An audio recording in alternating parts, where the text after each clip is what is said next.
love so. It's been around 35 years since Tommy Lee Wallace brought Pennywise to life on television. The It miniseries of 1990 is unforgettable for countless reasons, be it Curry's outstanding performance, the director drama, or ABC Network's massive success after airing it.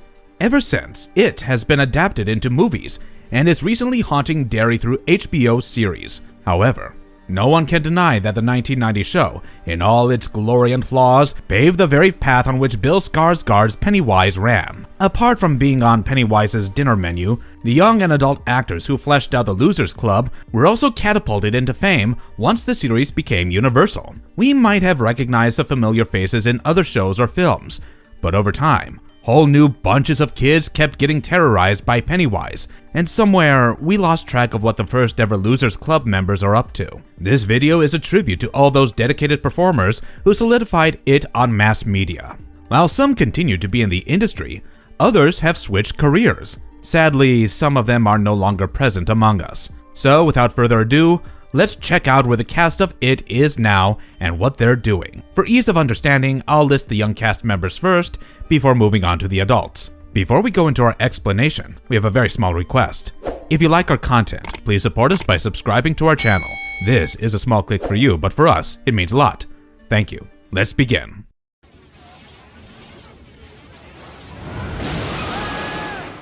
The young ones. Brandon Crane. Brandon Crane was cast to play the smart, overweight Ben Hanscom, who was constantly bullied by Henry Bowers and his gang. Ben was the one Pennywise tried to lure by appearing as his deceased father, who ultimately helped the Losers Club defeat it with all his research skills. Brandon was born on February 26, 1976, in Oceanside, California. Brandon started his acting career at the age of 4 when he appeared in various television commercials. In the 1980s, he began appearing in episodic television content and was best known for his role as Doug Porter in The Wonder Years before Wallace changed his life. After high school, Brandon took music lessons and pursued musical theater, having extensively performed on stage. He even landed roles in films like Backfield and Motion and Step by Step. Till 2022, he hosted the Terrorised podcast, which covered pop culture topics. Crane is now settled with his wife and daughters and enjoys building websites. In one of the photos he shared on social media, Brandon stated that when he is not creating websites, he loves spending time with his girls or Googling about the latest technologies and designs. Jonathan Gregory Brandis. Brandis started his career as a child model before moving on to TV advertisements. He was already a part of the entertainment world, participating in shows like The Wonder Years and Pros and Cons, before Wallace picked him up to play the young grief-stricken Bill Denbrough in the 1990 series. Little Bill did a lot to propel the narrative after losing his brother Georgie to the deranged clown. Everyone lauded Brandis's performance as the stuttering Bill, and he was then cast as the protagonist in 2 films, Sidekicks of 1992 by Barry Gabrewski, and for portraying the character of Matthew/Martha in Sidney J. Fury's Ladybugs, released the same year. A few years later, Brandis landed his best role as a scientific prodigy named Lucas Wolenchask in none other than Steven Spielberg's futuristic science fiction show titled Sequest DSV, which ran from 1993 to 1996. This was his true big break, and Jonathan became a teen idol. He then had no shortage of work opportunities in Hollywood and kept on starring in either lead or supporting roles. Tragically, Brandis was allegedly suffering from depression and took his own life in 2003 when he was just 27 years old. The action drama Puerto Vallarta Squeeze featured him one last time and was released posthumously in 2004. Adam Farisal. Born on November 3, 1977, Adam Farisal became famous after depicting the asthmatic little boy Eddie Kasprak in the 1990 It miniseries. During that time, Adam also landed minor roles in films like Johnny Be Good and RoboCop 2, but his career took a major turn only after Pennywise attacked him. Later on, he was cast in movies like Woman with a Past and Final Verdict. According to his Instagram bio, Adam has also taken up DJing in addition to acting. In the 2025 horror short Lisa, Adam played the role of Nick. However, it's not the media or music world where Adam thrives. Adam earned a degree from the University of Victoria in Pacific and Asian Studies and became an expert in the Japanese alcoholic drink, sake. Adam then started working as the beverage director at the Kenichi restaurant in Austin, Texas. He got married to Sam in 2001, but soon ended up splitting with her. Adam then remarried Jill in 2005. Emily Perkins. Perkins was born in Vancouver, British Columbia, the very place where Tommy Wallace shot the 1990 miniseries. Hailing from a mixed lineage of Sicilian on her father's side and Scottish and English from her mother's side, Emily Perkins started her acting journey in the 1989 crime television show Small Sacrifices, where she played Karen Downs. The next year, she appeared in the Canadian-American co-produced movie Anything to Survive, and most famously as the sole female member of the Losers Club, Beverly Marsh.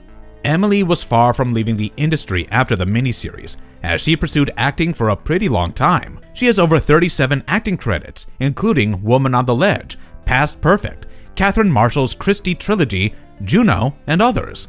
Her last known role was that of Nancy in the 2014 movie Extraterrestrial, and as Marty Crocker in the TV series When Calls the Heart in the same year. Perkins graduated from the University of British Columbia and married a film professor, Ernest Mathegis. Some sources state that, in addition to having one child of her own, Perkins has also been raising her two young cousins, whose parents were unable to care for them and were in the process of adopting them. She has been known to teach acting courses at the University of Wales.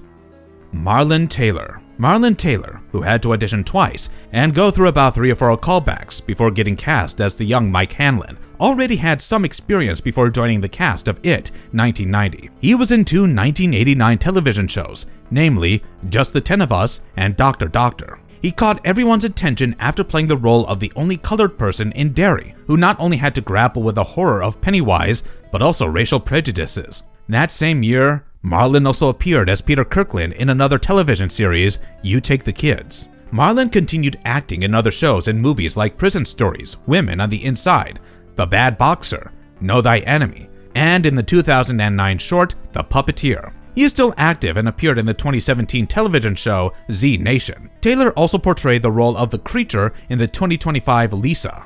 I wonder how the on-set reunion between Adam and Marlon was. He's married to Christine Bell and welcomed his second son in July 2013. Seth Green. Seth Green started acting back in 1984 as Jodie Foster's weird little brother, Egg Berry, in The Hotel, New Hampshire, and appeared in some supporting comedy roles in 1987's Radio Days and in Big Business of 1988. He also starred in various shows in the 80s, such as ABC After School Special, Tales from the Dark Side, Amazing Stories, Free Spirit, and so on, before he took on the role of the young Richie Torzier in the It miniseries. In short, Seth was an established and successful child actor even before Pennywise started tormenting him and continued to be so after defeating the Creature, together with the rest of the Losers Club. Frankly, it was Austin Powers and Can't Hardly Wait that made Seth Green a true star in the late 90s. He even landed the long-running voice role on Fox's Family Guy and has ever since been pretty prolific in the world of voice acting and animation. He has recently voiced Howard the Duck in Guardians of the Galaxy Volume 3, released in 2023. Green has over 221 acting credits, and some of his well-known projects since the 90s are The Simpsons, Pump Up the Volume, and Buffy the Vampire Slayer, Airborne and White Man's Burden. Over the years, Seth remained active in Hollywood in varying capacities, be it an actor, director, or writer. Having worked together with actress Claire Grant in projects like Robot Chicken, Star Wars: The Clone Wars, Warren the Ape, and others, Seth got engaged to Grant in 2009 and in October this year revealed that they have a 2-year-old kid together. Seth, who is now 51, is still a dominant and respected name in Hollywood, and it is safe to assume he will continue to amuse us for many more years. Ben Heller. Ben Heller, who was about 17 years old when he got the role of Stan Uris in the miniseries, actually had no major modeling or acting experience before It. Heller only had some knowledge from performing in local theaters and from appearing in small roles in Wise Guy and 21 Jump Street. He had never appeared in any commercial before auditioning for the kid who had to encounter a mummified version of Pennywise. However, Heller did a commendable job, but for some reason, got stuck playing typed roles. He was cast in the 2019 short Georgie and in the 2021 horror documentary Pennywise, The Story of It. So, yeah. Ben has mostly been Stan for the rest of his acting career, apart from his involvement in movies like The Farmhouse Murder. Not much is available in the public domain about him to pry on. However, some sources mention that Ben is now working as a product engineer at a tech company and is also credited as a producer. Tony Dakota. Tony needs no introduction. The poor boy who played the ill-fated Georgie Denbrough in the It 1990 miniseries went on to make a name for himself as a child actor, starring in other movies and shows like Who's Harry Crumb, Immediate Family, 21 Jump Street, MacGyver, and more. Right after Pennywise finished him off on screen, Dakota went on to play Max in episode 8 of The Heights of 1992 and Jeffrey in the 1993 film The Lotus Eaters. Dakota reprised his most famous role as Georgie in the 2019 short film of the same name, based on the It miniseries. Tony has not been a part of Hollywood for decades now, and not much about his personal life has been made public. However, it seems he does maintain an Instagram account under the handle @TonyDakota62, which shows his current residence to be in Denmark. From what appears on his profile, Dakota has taken to creating music and lives with his partner, Sayan. Jared Blanchard. Well, as important as the Losers Club members are, the infamous bully Henry Bowers also plays a crucial role in Pennywise's story. The young version of him was played by Jared Blanchard, which was Taurus Boy's first on-screen performance. Ideally, it was Pennywise who launched him into the industry, instead of just pulling him down in the sewers. However, Blanchard did not really have a flourishing acting career after his big debut. Once It was over, he appeared in films like The Yearling, The Boys Club, and Disturbing Behavior. One of his most significant performances was that of Michelangelo in the live-action series Saban's Ninja Turtles: Next Mutation. He was last featured in the 1999 series The Crow: Stairway to Heaven. Jared was married to Daniela Sioni, but eventually divorced. He also openly talked about being a recovering addict and worked as a counselor at the Together We Can Awakenings treatment program. The Adult Losers Club members. Richard Thomas. Thomas was born on June 13, 1951 in Manhattan, New York, and before putting on the shoes of the adult Bill Denbrough, he was already famous. His role in the 1972 drama series, The Waltons, made him a renowned child actor. Richard played the budding author, John Boy Walton, when he was 20 years old, and bagged an Emmy Award for it. Since 1990, Thomas very much remained a part of the industry and appeared in films including The Unforgettable, Tell Me Your Secrets, and NCIS New Orleans. He has a wide array of acting credits and honorable mentions, like the Golden Globe. Thomas was also cast in the famous Netflix show Ozark. Thomas also has a happy and stable family life with his wife, Georgina Biscoff, and has recently been on tours playing legendary characters like Atticus Finch. As of October this year, we know that Thomas is touring with the one-man show Mark Twain Tonight, and is set to perform in the Ballusters in 2026, a new play by David Lindsay-Abaire. Olivia Hussey. While we mentioned the grown-up Bill, it's only imperative that we talk about his wife, Audra Denbrough, played by Olivia Hussey. Prior to playing the unfortunate woman who saw the deadlights, Olivia was known for her role in the 1968 film adaptation of Romeo and Juliet by Franco Zeffirelli. However, she was also known among the horror buffs before It for playing Jessica Jess Bradford in the 1974 classic Black Christmas. Though the deadlights did not drive her insane or kill her, it did not even turn Olivia Hussey into a superstar. 4 years later, she starred in yet another popular television series, Lonesome Dove. She did keep on appearing in other films in smaller roles, and also built a career out of voice acting in the Star Wars video games and as Talia al Ghul in Batman Beyond. Hussey also won a Golden Globe and a David D. Donatello Award. In 1991, she married the American musician David Glenn Isley and had a daughter, India Isley. Sadly, she was diagnosed with breast cancer in 2008 and had to undergo a double mastectomy. Things did look bright for almost a decade when Hussey was in remission. Sadly, the cancer returned in 2017, and Hussey had to struggle with chemotherapy and radiation treatment for almost 7 years before passing away on December 27, 2024, in her Los Angeles home. Tim Reed. Before cracking open a fortune cookie and discovering a dead bird fetus, Timothy L. Reed Sr., or simply Tim Reed, was already a well-established television star when he was onboarded to play adult Mike Hanlon. He was best known for his role as Venus Flytrap in WKRP in Cincinnati and as Lieutenant Marcel Prowse Downtown Brown, one of the leading cast members in Simon & Simon. He even created an after-school music video titled Stop the Madness in 1985 to fight against the use of drugs. He did fit the role to portray Derry's reluctant historian, but after the success of It, Tim Reed did not really stick around with the horror genre. Reed starred in a couple more television shows like The Highlander, the series, Sister Sister, Roommates, and That 70s Show. Apart from directing quite a few projects, including the 1980s children's animated show Boba Bobs and the 1996 film Once Upon a Time, When We Were Colored. In 1997, along with Daphne Maxwell, Tim built the new Millennium Studios in Petersburg, Virginia. However, in March 2015,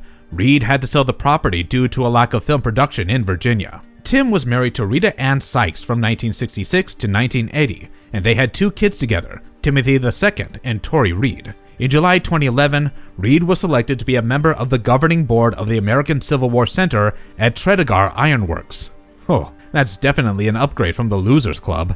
In 2014, he was even bestowed with an honorary doctorate by Virginia Commonwealth University. Reed continues to star in various modern television shows like Grey's Anatomy, Swagger, and in movies like Baking Christmas, A New Orleans Noel, and Swagger. A staunch Virginian, Reed stays in Glensala, Portsmouth. John Ritter. Unlike his childhood counterpart, John Ritter got to play the lean, smart, and successful architect version of Ben Hanscom in 1990. Just like Reed, Ritter too was already a known face when he entered the world of Derry. John was famous for his comedic skills in quite a few sitcoms, especially in Three's Company and in the 1990 film Problem Child. After his performance in the miniseries, Ritter's career got an even bigger boost, and the actor landed several big roles in both television and on the silver screen. Ritter has appeared in over 100 films and series and has won several awards, including Primetime Emmy, Golden Globe, and the People's Choice Awards. He got married to Nancy Morgan in 1977 and fathered 3 children with her, Jason, Carly, and Tyler. However, after divorcing Morgan, Ritter got married to actress Amy Yazbek in 1999. On September 11, 2003, while Ritter was rehearsing for 8 Simple Rules for Dating My Teenage Daughter in Walt Disney Studios, he suddenly fell ill and was rushed to the hospital. Unfortunately, Ritter passed away the same day at the age of just 54.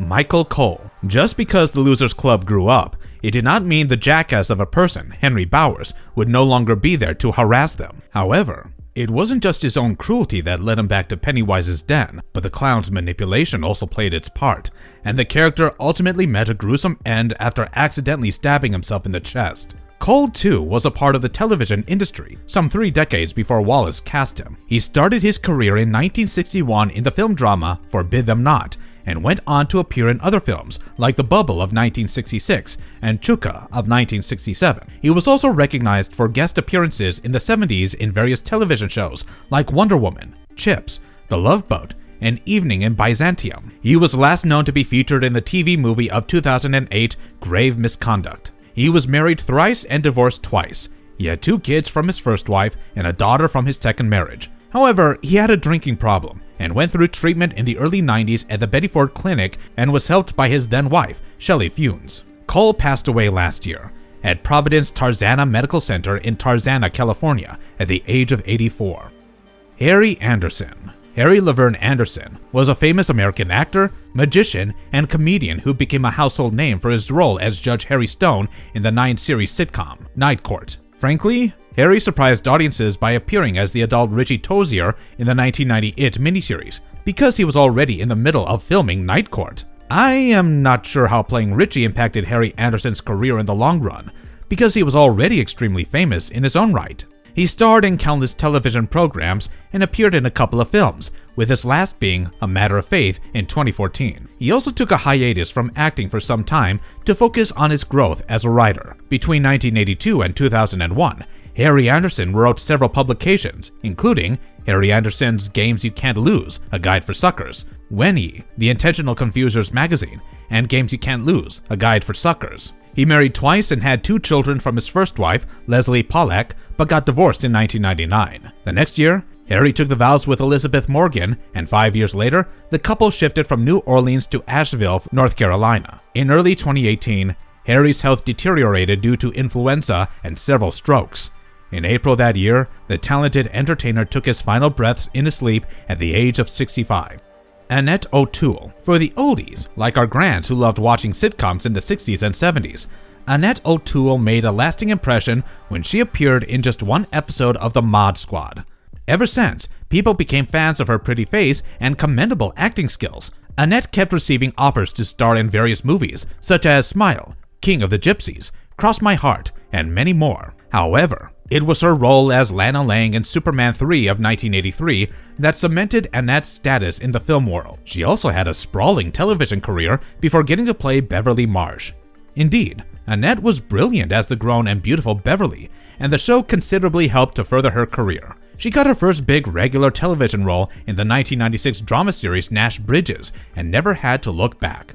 Annette returned to DC-verse and played Martha Kent for the Smallville series. She also joined Marvel and portrayed the nasty, corrupt businesswoman Elijah Schultz in the 2019 Netflix series The Punisher. In 2020, Annette appeared in a couple of shows, including The Good Doctor and Search Party. She has also been a recurring face in the highly renowned show Virgin River. Annette also has a great name in the realm of theater and has performed in several plays, with The Show Off in 2022 being her last on-stage appearance as of yet. She is married to the American actor, composer, and musician Michael McKean and, along with him, stepped into the music industry as well. I don't know what's more unbelievable, whether it was the fact that Annette was so damn talented or that Chuck McGill is a cheerful person. She wrote quite a few songs together, namely Potatoes in the Paddy Wagon and A Kiss at the End of the Rainbow, which even got an Oscar nomination. She even sang a few, like What Could Be Better in Disney's 2004 children's album titled A World of Happiness. Dennis Christopher. We shall never forget the tragic scene where Eddie Kaspbrak got mortally wounded by Pennywise and succumbed to his injuries. For Dennis Christopher, this role played an integral part in his resume, to be honest. Sure, he was already known in Tinseltown for having bagged roles in successful movies in the 70s and 80s, like Breaking Away, Fade to Black, and Chariots of Fire, and had already worked on about 18 movies and 14 television programs. But his portrayal of Eddie celebrated figure. He continued his acting career in all flair, apart from his amazing stage performances. Dennis's life changed once again when he was cast in a Tarantino film, Django Unchained. He last appeared in the 2016 television series Graves and is currently retired. He is married to actress Margaret Solomon and is quite active on social media and is known for posting on Twitter. His handle is @DennisChristopher, and from what Dennis shares, it's pretty clear that the actor could never really shed Eddie or Dave Stoller from his life. Richard Masur. Masur, who depicted the adult Stan who turned out to be an accountant and happily married before killing himself upon Pennywise's return, was born in November 1948 to Jewish parents. He was seen in many films and television shows before joining the Losers Club. Masur was renowned for his roles in One Day at a Time and the evergreen horror flick The Thing. From 1995 to 1999, he even served as the president of the Screen Actors Guild and was recently spotted in the 2016 movie Don't Think Twice and in the 2023 series The Equalizer. He also directed the 1986 short film Lovestruck, followed by the ABC after-school special Torn Between Fathers. We all know that Masur has a great voice, and in 1998, he served as the narrator in the audiobook Night Passage. He is currently married to Eileen Henry and last starred in the 2024 play Dirty Laundry. In 2025, he served as the executive producer of the Brando top-directed film That Alien Sound. He is currently an active member of the corporate board of the Motion Picture and Television Fund. Tim Curry.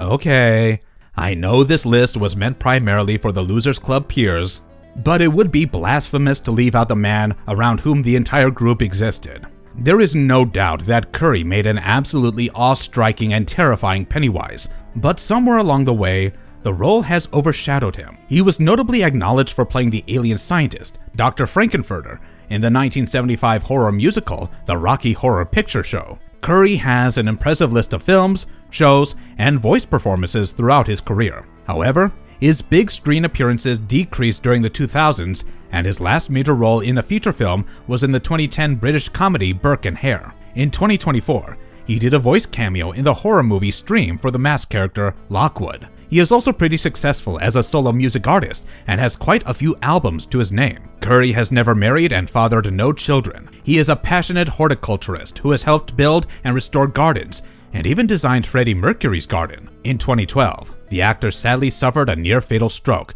which confined him to a wheelchair. He still experiences difficulty in moving around, and the stroke also affected his short-term memory. As of September 2025, Curry stays in Los Angeles, still unable to walk. He published the book Vagabond, a memoir, in October this year, which celebrates his life's works. Marvelous verdict. Alright friends, here we are. That was one bittersweet ride. It's heartbreaking to think that some of the faces that defined horror for an entire generation and were such incredible artists for whatever period of time they worked on are gone. However, there's also a morbid reminder to cherish those who are still among us and always credit them for their convincing performances in the 1990 It miniseries. Honestly, without the right Stan or Beverly, the show would have crumbled. Several new actors have taken on the roles of the ill-fated Losers Club over the decades, and with each new adaptation, we get new fan favorites. But still, the originals will always have a special place in our hearts. Fighting Pennywise was not the only difficult thing some of them had to do when life threw worse challenges at them. Addiction, divorce, sickness. The once glorious actors are now grappling to keep their torch burning. Let's make sure we never forget these legends, because without them, Bill Skarsgård might not have gotten a fresh ensemble of children to scare. And on that note, I'll take my leave. Let us know who your favorite actor has been. I'll see you in the next one. Bye. And if you liked our content, don't forget to leave a like and subscribe to us if you haven't already. Have a good one, be safe, and thanks everyone.